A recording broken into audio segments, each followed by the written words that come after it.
Magandang araw po, welcome po sa aking channel, Love9 TV. Patalasasan po, meron po ba kayong mga properties na napapabayaan or non-performing assets? Plan nyo ibenta pero wala kayong oras sa pagbibenta nito. Kung ito'y pagkakatiwala nyo po sa amin, tawag lang po kayo sa aking numero. Usap po tayo, gawan ko po ng video for free. Yes, libre po, wala po kayong babayaran. Tutulungan pa namin kayong mabenta ang inyong property. Kami na po bahala sa marketing, sa boosting or paid ads.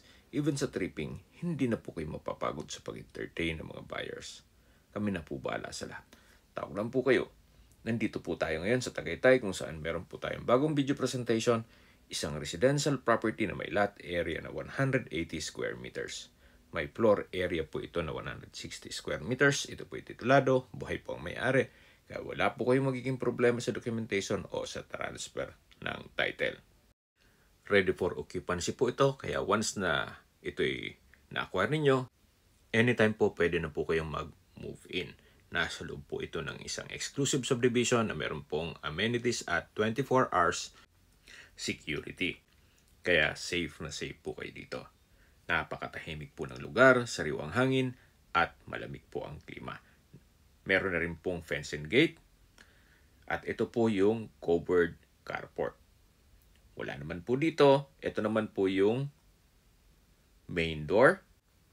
At meron po itong customized na solid wood door. Welcome po dito sa bahay ni Ma'am at Sir. Ito po yung living area o salas. Open concept lang po siya, kaya maaliwalas. Then, ito pong flooring ay premium tiles ang ginamit. At dito naman po yung hagdan, kung saan ito'y naka-solid wood staircase. Ito po yung dining area. Then meron pong malaking glass windows.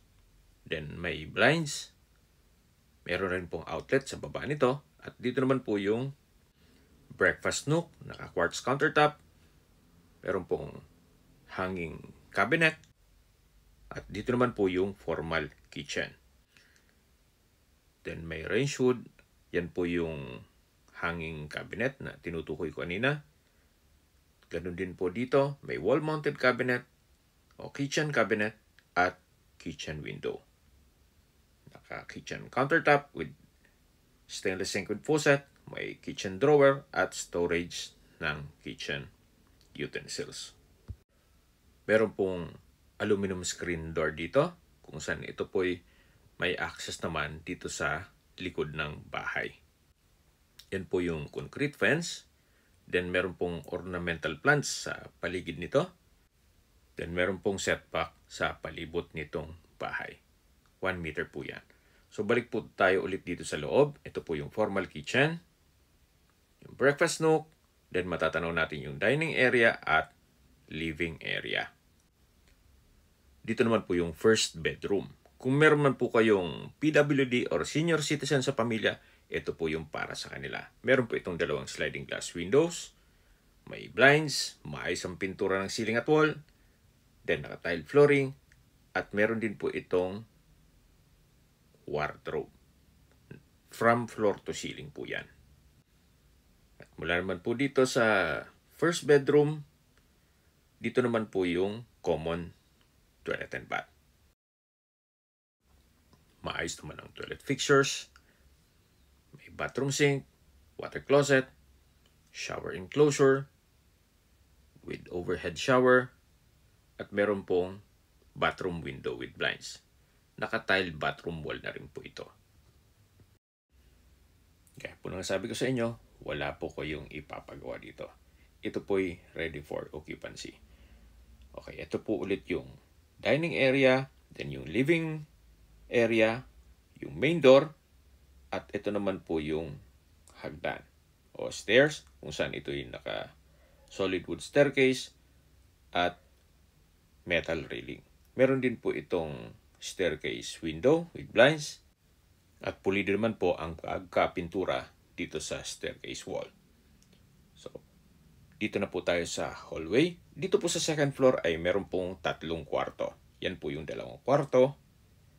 At dito naman po yung master's bedroom. Check po muna natin. So, dito po sa master's bedroom ay malaki naman ang spasyo. May 2 glass window.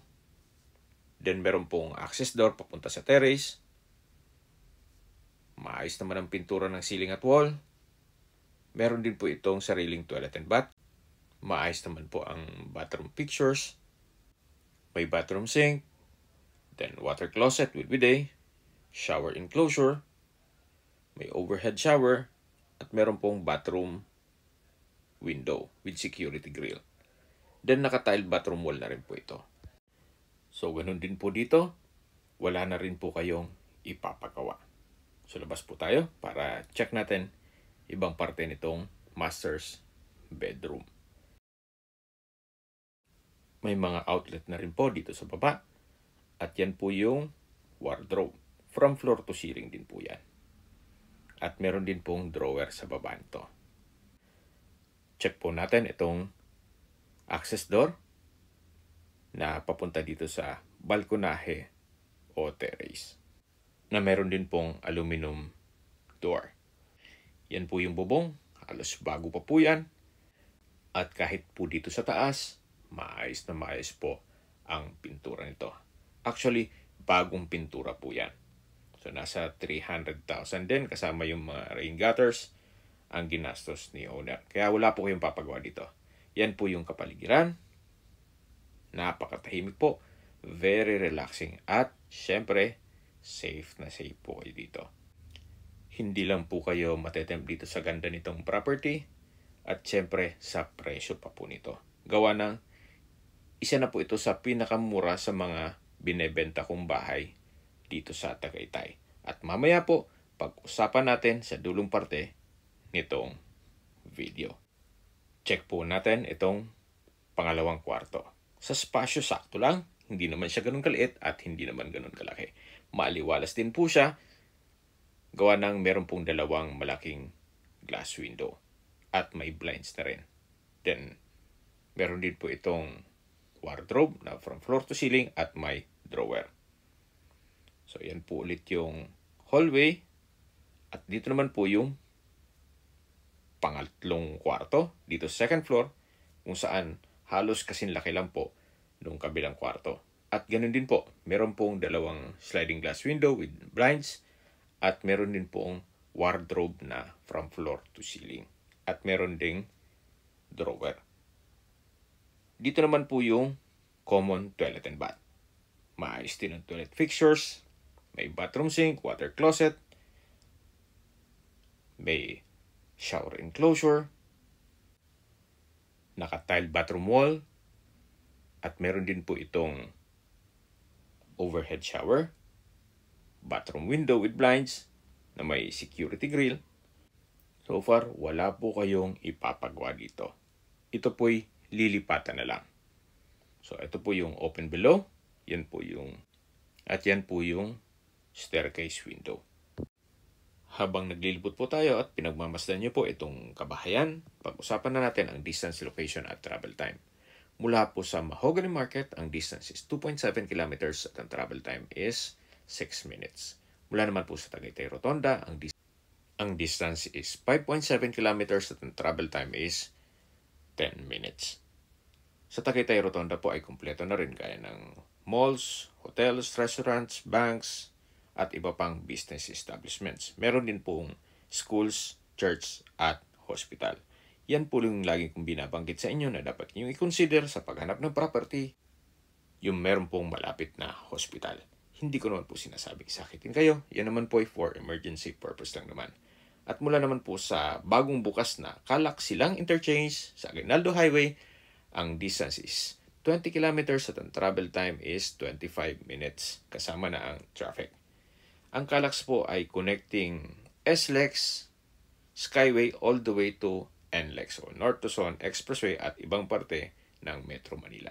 At mula naman po sa airport o Manila, ang distance is 60 kilometers at ang travel time is 1 hour and 20 minutes kasama na ang traffic. Okay, sa presyo na po tayo. Gaya po ng sabi ko sa inyo, pinakamura na po ito. Binebenta po ito ni owner sa halagang 8.8 million pesos. Wala na po kayong ipapagawa dito. Kung may mga katanungan po kayo, tawag lang po kayo sa aking numero. At sa mga kababayan naman natin nasa ibang bansa, Meron po akong Telegram sa mga iPhone user naman, may iMessage. Meron din pong Imo, Skype, Viber at WhatsApp. Same number lang po, 0917-316-3399. Sa mga nagtatanong naman po ng aming Facebook, meron po yung Facebook page na Nov9TV at Facebook Reels video. Meron din pong TikTok at Instagram na Nov9TV. Meron din po kami ibang YouTube channel na The Nov9TV channel at AC Listings. Sana po naibigan yung aming video presentation. Pag-like and subscribe na lang po sa aking channel para ma-update din po kayo sa aking future listings. Kung sakali po hanap nyo yung mas malaking sukat ng lupa, meron din po kami ibang listings na pwede nyong pagpilian. Huwag po kayong magatubiling tumawag sa amin, then let us know your budget para malaman namin kung anong property pwede namin ilok sa inyo. Sa lahat pong viewers, subscriber at nagtiwala po sa amin, salamat po sa suporta. Ingat po kayo lagi at ating pamilya. Maraming salamat po.